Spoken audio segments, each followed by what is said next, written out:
അങ്ങനെ വീണ്ടും ഒരു ഇടവേളയ്ക്ക് ശേഷം കേരളത്തിൽ വീണ്ടും വർഗീയ കലാപം, വർഗീയ പരാമർശങ്ങൾ ഒക്കെ വീണ്ടും മുള പൊട്ടി തുടങ്ങിയിരിക്കുന്നു. പരസ്പരം കോലം കത്തിച്ചു തുടങ്ങിയിരിക്കുന്നു പലരും അങ്ങോട്ടും ഇങ്ങോട്ടും. മലപ്പുറത്തുകാരെ ഒന്നും പറയരുത്, പ്രത്യേകിച്ച് മലപ്പുറത്തെ മുസ്ലിങ്ങളെ പറ്റി ഒരാളും ഒരക്ഷരം മിണ്ടരുത്. മിണ്ടിയാൽ ഇവിടെ ഉണ്ടാകാൻ പോകുന്നത് തീക്കളിയാണ്. പലപ്പോഴും അങ്ങനെയാണ്, നമ്മൾ കുറെ കാലങ്ങളായി നമ്മൾ കണ്ടുവരുന്നത് അങ്ങനെയാണ്. പക്ഷെ അവർക്ക് ആരെയും എന്തും പറയാം, ഏത് ഹിന്ദുവിനെയും പറയാം, അല്ലെങ്കിൽ ക്രിസ്ത്യാനിയെയും പറയാം, അങ്ങനെയൊക്കെ ചെയ്യാം. വെള്ളാപ്പള്ളി നടേശൻ കഴിഞ്ഞ ദിവസം പറഞ്ഞത് ഒരു ഫാക്റ്റ് ആണ്, മലപ്പുറത്തെ കുറിച്ചുള്ള യാഥാർത്ഥ്യമാണ്. അവിടെ മുസ്ലിങ്ങളായി പോയത് കൊണ്ടും മുസ്ലിം എന്ന പരാമർശം വന്നതുകൊണ്ടും അതൊരു വലിയൊരു വർഗീയ ചേരിതിരിവിലേക്ക് വരെ നമ്മുടെ രാഷ്ട്രീയ സാഹചര്യത്തെ കൊണ്ടുചെന്ന് എത്തിക്കുകയാണ്. പലപ്പോഴും മലപ്പുറത്ത് നടക്കുന്ന ഒരു പരാമർശം, കുറച്ചൊരു കൊളോക്കിയലി പറഞ്ഞു കഴിഞ്ഞാൽ ഞമ്മന്റെ ആളെ ആരും ഒന്നും പറയരുത് എന്നുള്ളതല്ലേ. ശരിയാണ്. മലപ്പുറത്തുകാരെ ആർക്കും ഒന്നും പറയാൻ പറ്റത്തില്ല. അത് മുഖ്യമന്ത്രിക്കും പറയാൻ പറ്റത്തില്ല, ഒരു രാഷ്ട്രീയക്കാരനും പറയാൻ പറ്റില്ല. അത് ഉടനെ വർഗീയതയാവും. വെള്ളാപ്പള്ളി അവരുടെ സമുദായത്തിനകത്ത് ഒരു പരിപാടിക്കകത്ത് ഒരു കാര്യം പറഞ്ഞു. ഇവിടെ നമ്മൾക്ക് വിദ്യാഭ്യാസ സ്ഥാപനങ്ങളില്ല, ഈ വിദ്യാഭ്യാസ സ്ഥാപനങ്ങളെല്ലാം ചില പ്രത്യേക ആൾക്കാർ കൈയടക്കി വെച്ചിരിക്കുന്നു. ഒരു എയ്ഡഡ് സ്കൂൾ പോലും SNDPക്ക് ഇല്ല. എന്റെ ആൾക്കാർ ഇവിടെ ഭയന്നാണ് ജീവിക്കുന്നത്. 54% മുസ്ലിങ്ങൾ ഉള്ള ഇടത്ത് 44% വരുന്ന ഹിന്ദു സമൂഹത്തിന് യാതൊരു റൈറ്റുമില്ല. തീരുമാനങ്ങൾ മൊത്തം അവരാണ്. അവരുടെ സ്വാധീന വലയത്തിലാണ് ജില്ല. അവർക്ക് മാത്രമായിട്ടുള്ള ജില്ലയാണ്. മുസ്ലിങ്ങളെ അദ്ദേഹം കുറ്റപ്പെടുത്തിയിട്ടില്ല. അല്ലെങ്കിൽ ഇത്തരത്തിൽ ജനാധിപത്യ സംവിധാനം നടപ്പാകുന്ന ഒരു ജില്ലയായിട്ട് മലപ്പുറം ജില്ലയെ കാണാൻ സാധിക്കുന്നില്ല എന്നുള്ള രീതിയിലാണ് അത് പറഞ്ഞത്. പുള്ളി പറഞ്ഞു വരുമ്പോൾ ഒരു ശരിയാണ്. മലപ്പുറം ജില്ലയെ നമുക്ക് പഠിക്കുമ്പോൾ നമുക്ക് ഈ അടുത്ത ദിവസങ്ങളിൽ തന്നെയുള്ള കാര്യങ്ങൾ നോക്കിയാൽ മതിയല്ലോ. മലപ്പുറം ജില്ലയിൽ നിന്ന് സ്വർണ്ണക്കള്ളക്കടത്തുകാരന്റെ പേര് പറഞ്ഞപ്പോൾ അൻവറും ഈ പറയുന്ന വിപ്ലവം ഷാജിയും അല്ലെങ്കിൽ മുസ്ലിം ലീഗുകാരും എല്ലാം കൂടെ ഇറങ്ങില്ലേ. സ്വർണ്ണക്കള്ളക്കടത്ത് നടത്തുന്നവന്റെ എണ്ണം വളരെ കൂടുതലായിട്ടുള്ളത് മലപ്പുറത്താന്ന് പറഞ്ഞപ്പോൾ അത് മുസ്ലിമിന്റെ പേരാണെന്ന് പറയുമ്പോൾ അത് ഒക്കത്തില്ല. മുസ്ലിം സ്വർണ്ണക്കള്ളക്കടത്ത് നടത്തിയിട്ടല്ലേ പറഞ്ഞത്. അതുപോലെ തന്നെ ഹവാല പണം ഇടപാട് നടത്തുന്നവൻ ഏറ്റവും കൂടുതൽ ഉണ്ടെന്നോ ഏറ്റവും കൂടുതൽ കേസ് അവിടുന്നാണെന്ന് വന്നു, അത് മുസ്ലിങ്ങളാണെന്ന് വന്നപ്പോൾ അതും മുസ്ലിം ലീഗിനെ പറയാനൊക്കത്തില്ല, അല്ലെങ്കിൽ മുസ്ലിങ്ങളെ പറയാനൊക്കത്തില്ല.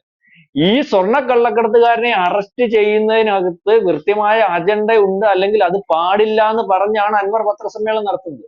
ഏറ്റവും അവസാനം പറയും എന്നെ ഉപദ്രവിക്കുന്നത് അല്ലെങ്കിൽ എന്റെ പേരിൽ കേസെടുക്കുന്നത്, എന്റെ പേരിൽ പ്രശ്നം ഉണ്ടാക്കുന്നത് ഞാൻ മുസ്ലിമാണെന്ന്. അതായത് മുസ്ലിം പരിവേഷം എടുത്തണിഞ്ഞാൽ എന്ത് തോന്നിവാസവും എന്ത് കാര്യവും കാണിക്കാൻ പറ്റും എന്നുള്ള രീതിയിലേക്ക്, അതിന് വലിയ ബലമുണ്ടെന്ന് കാണിക്കുന്ന ഒരവസ്ഥയിലേക്ക് ഈ പറയുന്ന മലപ്പുറം പോയി, അല്ലെങ്കിൽ ഈ മലപ്പുറം ജില്ല പോയി, അല്ലെങ്കിൽ മുസ്ലിങ്ങൾ പോയി. എന്ത് വിഷയമാണ്, ഏത് വിഷയത്തിനാണ് ഇവർ ന്യായം പറഞ്ഞിട്ടുള്ളത്?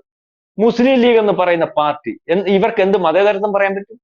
മുസ്ലിം ലീഗ് എന്ന് പറയുന്ന പാർട്ടി എന്ന് പറഞ്ഞാൽ പാർട്ടിയുടെ പേരിൽ മുസ്ലിം ലീഗ് ഉണ്ട്. അവർ ജയിപ്പിച്ചെടുക്കുന്ന MLA-മാർ MP മാരെല്ലാം മുസ്ലിങ്ങളാണ്. ഒരു പഞ്ചായത്ത് മെമ്പറെ പോലും അവരുടെ പാർട്ടിയുടെ സ്ഥാനാർത്ഥിയായിട്ട് വേറെ ജാതിയിൽ നിന്ന് എടുക്കുന്നില്ല. എന്നിട്ട് മതേതരത്വം പറയുക, അല്ലെങ്കിൽ BJP-യുടെ കുഴപ്പം പറയുക, അല്ലെങ്കിൽ BJP ഹിന്ദു പാർട്ടിയാണെന്ന് പറയുക. ഏതെങ്കിലും ഒരുത്തൻ അവിടെ ചെന്ന് നട്ടലുള്ള വെള്ളാപ്പള്ളി നടേശന്റെ പോലെ ഉള്ള ആൾക്കാരല്ലേ, നമ്മുടെ മുഖ്യമന്ത്രിയുടെ കൂട്ടുള്ള ആൾക്കാര് ഈ പറയുന്ന കാര്യങ്ങൾ വേർതിരിച്ച് പറഞ്ഞാൽ മുഖ്യമന്ത്രി അടിക്കുമെന്നാ നേരത്തെ വിപ്ലവ ഷാജി പറഞ്ഞത്, ET മുഹമ്മദ് ബഷീറും പറഞ്ഞത്. ഞങ്ങളുടെ തങ്ങളെ എന്തെങ്കിലും പറഞ്ഞാൽ മുഖ്യമന്ത്രിയെ കാണിച്ചു തരും. എന്ത് തങ്ങളെ പറയാൻ പറ്റത്തില്ല? മുസ്ലിം ലീഗിന്റെ സംസ്ഥാന പ്രസിഡന്റ് ആണെന്നുണ്ടെങ്കിൽ, രാഷ്ട്രീയക്കാരനാണെന്നുണ്ടെങ്കിൽ, അയാൾ ജനാധിപത്യ സംവിധാനത്തിന്റെ ഭാഗമായിട്ട് നിൽക്കുന്നുണ്ടെങ്കിൽ വേറെ രാഷ്ട്രീയക്കാര് മറ്റ് രാഷ്ട്രീയ പാർട്ടിയുടെ നേതാക്കന്മാരെ വിമർശിക്കുന്നത് കൊണ്ട് തങ്ങളെ വിമർശിക്കും. തങ്ങളെ വിമർശിക്കാതിരിക്കാൻ തിട്ടൂരമൊന്നും ആരും ഓർക്കണ്ട. അപ്പൊ അത് തന്നെ ആലോചിച്ചോണം. ഇപ്പൊ വെള്ളാപ്പള്ളിയെ കഴിഞ്ഞ ദിവസം വെള്ളാപ്പള്ളി പറഞ്ഞതിനകത്ത് RSS അജണ്ട ഉണ്ടെന്ന്. വെള്ളാപ്പള്ളി ഇവിടെ RSS, വെള്ളാപ്പള്ളിയെ മകൻ ഏതാണ്ട് ഒരു പാർട്ടി ഉണ്ടാക്കി RSS-ന്റെ, അല്ലെങ്കിൽ വെള്ളാപ്പള്ളി ഈ കഴിഞ്ഞ ദിവസം ആർക്ക് വേണ്ടി സംസാരിക്കുന്നു? വെള്ളാപ്പള്ളി പറയുന്നത് എനിക്ക് പിണറായി വിജയൻ അധികാരത്തിൽ തന്നു, എനിക്ക് പിണറായി വിജയൻ അധികാരത്തിൽ, എന്റെ പിണറായി വിജയൻ ഞങ്ങൾ അതാ കൊള്ളാം അത് കൊള്ളാം മൂന്നാമത് വരും. അതിനകത്ത് ഇവിടെ RSS അജണ്ട അല്ല. അയാളുടെ രാഷ്ട്രീയം ഞാൻ മനസ്സിലാക്കുന്നിടത്തോളം ഒരു RSS-ന്റെ രാഷ്ട്രീയം അയാൾക്ക് അടുത്ത പ്രാവശ്യം പിണറായി പറഞ്ഞു. അപ്പൊ ഇന്നലെ ഇപ്പം ഈ വിപ്ലവ ഷാജി പറയുന്ന ഒരു വാർത്താ സമ്മേളനം ഞാനിപ്പോ കേട്ടോണ്ടിരിക്കും. ഇതിനകത്ത് വളരെ സൂക്ഷ്മതയോടുകൂടി ഇടപെടണം. എന്തോ സൂക്ഷ്മത? ഇതൊരു RSS അജണ്ടയാണ്, ഒരു RSS അജണ്ടയല്ല. സൂക്ഷ്മതയോടുകൂടി ഇടപെടണമെന്ന് പറഞ്ഞപ്പോൾ വിപ്ലവ ഷാജിക്ക് മനസ്സിലായി, നിങ്ങളുടെ കാര്യങ്ങൾ വെളിയിൽ പറയാൻ, നിങ്ങൾ എന്താണ് നടത്തുന്നതെന്നുള്ള കാര്യം ഉറക്കെ പറയാൻ ആളുണ്ടാവുമ്പോൾ നിങ്ങൾക്കിനിയും സൂക്ഷ്മതയോടുകൂടി ഇടപെട്ടേ മതിയാവത്തുള്ളൂ. നിങ്ങളുടെ ജോലി എന്താണെന്നുള്ള കാര്യം ആൾക്കാർ പറഞ്ഞു തുടങ്ങി. അത് ഏറ്റവും അവസാനം മുനമ്പത്തെ വിഷയത്തോടു കൂടി വ്യക്തത വന്നു. അതായത് മുനമ്പത്തെ വിഷയം എന്തുവാ, നമുക്ക് ഏറ്റവും അവസാനത്തെ പരിശോധിക്കാം, ഇതുവരെയുള്ളതൊക്കെ അവിടെ നിൽക്കുന്നു. മുനമ്പത്തെ വിഷയം ഈ ഈ മുനമ്പത്തെ ഭൂമി അല്ലെങ്കിൽ ഫറൂഖ് കോളേജ് കൊടുക്കുമ്പം അതിനകത്ത് തന്നെ ഭാരവാഹികൾ മൊത്തം മുസ്ലിം ലീഗുകാരാ. ഈ പാവത്തുങ്ങൾക്ക് കൊടുക്കുമ്പം അറിയാമോ, മുസ്ലിം ലീഗുകാർ. അത് കഴിഞ്ഞിട്ട് ഈ പാവത്തുങ്ങളുടെ പേരിൽ നിന്ന് ഇത് വഖഫാന്ന് പറഞ്ഞ് കൊടുക്കുമ്പോ വഖഫ് മുസ്ലിം ലീഗിന്റെ നേതാവാ, വഖഫിന്റെ ചെയർമാൻ, അറിയാമോ? ഏറ്റവും അവസാനം ഇത് നിയമസഭയെ കൊണ്ടുവന്ന MLA ഏതാ, മുസ്ലിം ലീഗിന്റെ MLA. എന്നിട്ട് ഇപ്പം പറയുക ഞങ്ങളൊന്നും അറിഞ്ഞില്ല, ഞങ്ങളങ്ങ് കൊടുത്തേക്കാം. അതായത് ഇപ്പോഴും പറയുന്നത് വഖഫ് നിയമ ഭേദഗതി ബില്ല് വന്നിട്ട് അവിടെ കിരൺ റിജിജു ഉൾപ്പെടെ ഇവര് സുരേഷ് ഗോപി ഉൾപ്പെടെ ഉള്ളവർക്ക് സ്വീകരണം കൊടുക്കാൻ പോകുമ്പോൾ വെളിയിൽ നിന്ന് കലക്കിക്കൊണ്ടിരിക്കുക. അതായത് ഇപ്പൊ ഒരു കേന്ദ്ര ഗവൺമെന്റ് ഒരു നിയമം പാസ്സാക്കി, ആ നിയമത്തിനകത്ത് നിയമസാധ്യത എത്രത്തോളം ഉണ്ടെന്ന് എല്ലാരും ചർച്ച ചെയ്യുമ്പോൾ അതിനകത്ത് വ്യക്തത ഉണ്ടായിട്ടില്ലേ അവർ നേരിട്ട് അവിടെ വരുന്നത്, സ്വീകരണത്തിന് വരുന്നത്. അപ്പം അതിനകത്ത് വീണ്ടും പ്രശ്നം ഉണ്ടാക്കിയിട്ട് ഇനിയും ഒരു സാധ്യത ഉണ്ടോന്നാ മുസ്ലിം ലീഗുകാർ നോക്കുന്നത്. കുഞ്ഞാലിക്കുട്ടി കഴിഞ്ഞ ദിവസം പറഞ്ഞത് വലിയ കോംപ്രമൈസ് ചെയ്യണം. എന്തിനാ? അവർക്ക് ആ ഭൂമി കിട്ടാൻ പോവുക. ആ ഭൂമിക്കകത്ത് വഖഫിന്റെ അല്ലെങ്കിൽ വഖഫിന്റെ കരാളഹസ്തത്തിൽ നിന്ന് ഭൂമി വിട്ടുപോയാൻ പോകും. എന്താ പറയാ, ഉടനെ ഇടപെടണം, പിണറായി ഇടപെടണം, കേന്ദ്ര സർക്കാർ ഇടപെടണം. എന്തിനാണെന്നറിയാം, ഒരു സൊല്യൂഷൻ ഉണ്ടാക്കണം, വെളിയിൽ വെച്ച് കൂടണം. എന്ന് വെച്ച് കഴിഞ്ഞാൽ അവർക്ക് വേറെ ഭൂമി വേണം. എല്ലാ സൊല്യൂഷനും നമ്മൾ പരിശോധിക്കുമ്പോൾ ഒരു കോംപ്രമൈസും ഇല്ല. അവർക്ക് 400 ഏക്കർ വേണം, അത് കഴിഞ്ഞിട്ട് മതേതരം.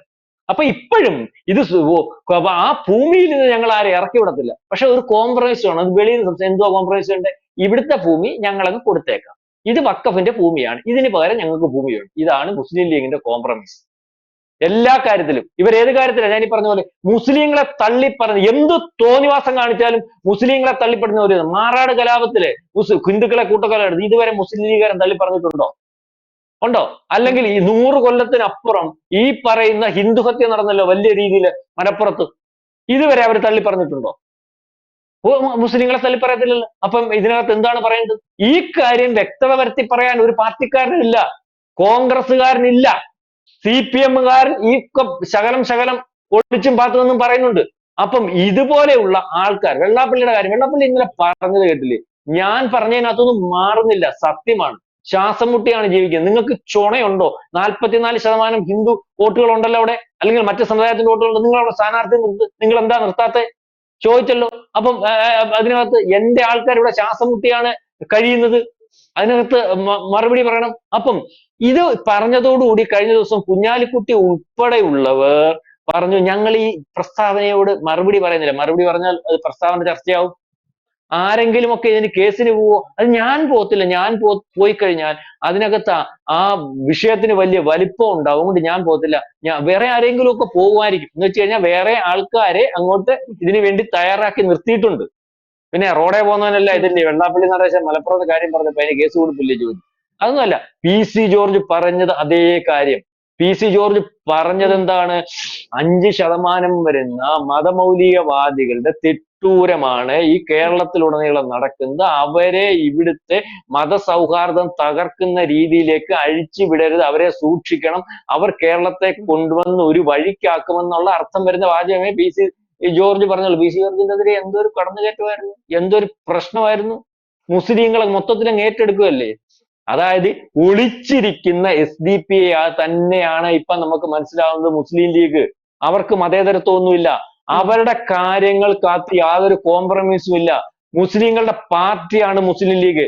മുസ്ലിം ലീഗ് എന്ന് പറയുന്ന പാർട്ടി നമ്മളിപ്പോ പറയുമ്പോൾ ഇനിയും പറയാതിരിക്കാൻ പറ്റും, എന്തിനു വേണ്ടി ഉണ്ടായതാണ്? ഇന്ത്യ വിഭജനത്തിന് വേണ്ടി ഇന്ത്യയിൽ ഉണ്ടായ പാർട്ടി, അതിന്റെ അവസാന അവശിഷ്ടം ഇപ്പൊ കേരളത്തിൽ നിൽക്കുന്നു. ഈ മുസ്ലിം ലീഗ് എന്ന് പറയുന്ന പാർട്ടി കേരളത്തിലാണെങ്കിൽ പോലും ഇന്ന് ഇന്ത്യയിൽ അതേ ഇന്ത്യ വിഭജനത്തിൽ നിന്ന് അതേ രീതിയിൽ, അതേ മാനദണ്ഡത്തിൽ, അതേ തത്വത്തിൽ കേരളത്തിൽ നിൽക്കുന്നെങ്കിൽ പോലും ഇന്ത്യയിലുടനീളം പ്രവർത്തിക്കാൻ കഴിയുന്ന ഒരവസ്ഥ. മാത്രവുമല്ല, അതിനു വേണ്ടി അന്ന് നിന്നുകൊടുത്ത, അല്ലെങ്കിൽ അത് ശരിയാണെന്നും അതിനുശേഷം പല അധിനിവേശങ്ങൾക്കും മുസ്ലിങ്ങൾക്ക് നിന്നെടുത്ത കോൺഗ്രസ് പാർട്ടിയുടെ നിലനിൽപ്പെന്ന് പറയുന്നത് മുസ്ലിം ലീഗായി മാറുന്നതാണ്. കോൺഗ്രസ് പാർട്ടിയുടെ അവസാന നേതാക്കന്മാരെന്നുള്ള പ്രിയങ്കയും അല്ലെങ്കിൽ രാഹുലും ഒക്കെ. ഈ രാഹുലും പ്രിയങ്കയ്ക്കും ഇപ്പം ജയിക്കണമെങ്കിൽ മുസ്ലിം ലീഗ് വിചാരിക്കണം, അതുകൊണ്ട് അവരിവിടെ വരുന്നു. അപ്പൊ ഇവരുടെ തിട്ടൂരം തന്നെ പാസ്സാവുന്നു. അതായത് ഇന്ത്യ വിഭജനത്തിന്റെ പാർട്ടി, ഇന്ത്യ വിഭജനത്തിൽ ഞങ്ങളെയും കൂടെ ഈ പാകിസ്ഥാനിൽ ചേർക്കുമോ എന്ന് പറഞ്ഞ് ഇന്ത്യയുമായിട്ട് സംസാരിക്കാൻ പോയ നേതാക്കന്മാരുടെ പാർട്ടി മുസ്ലിം പാർട്ടി, ആ പാർട്ടി എത്ര മതേതരം ആണെന്ന് പറഞ്ഞാലും അതങ്ങോട്ട് അംഗീകരിച്ച് തരാൻ പറ്റുന്ന ഒരവസ്ഥയില്ല. മതേതരം എന്ന് പറഞ്ഞാൽ എല്ലാവരെയും ഉൾക്കൊണ്ട് പോകുന്ന ഒരു സംവിധാനത്തിനാണ് നമ്മൾ മതേതരം എന്ന് വിചാരിക്കേണ്ടത്. ഇത് ഞങ്ങളുടെ കാര്യം, ഞങ്ങളുടെ മാത്രം കാര്യം, എന്നിട്ട് മതേതരത്വം. ഞങ്ങളുടെ എല്ലാം ഞങ്ങൾക്ക് വേണം, അതിനുശേഷം മതേതരത്വം. അല്ലാതെ ഒരു മതേതരത്വവും മുസ്ലിം ലീഗിന്റെ ഭാഗത്ത് നിന്നില്ല. അതുകൊണ്ട് ഇതുവരെ മുഖ്യമന്ത്രി ഉൾപ്പെടെയുള്ളവരെ വിരട്ടിയിരുന്നിടത്ത് ഇന്നലെ SNDP വെള്ളാപ്പള്ളി നടേശന്റെ കോലം കത്തിച്ചപ്പോൾ ഇതുവരെ ആരും ചെയ്യാൻ ധൈര്യപ്പെടാത്ത തങ്ങളുടെ കോലവും SNDP-ക്കാര് കത്തിച്ചു. അതിനുശേഷം വെല്ലുവിളി നടത്തി.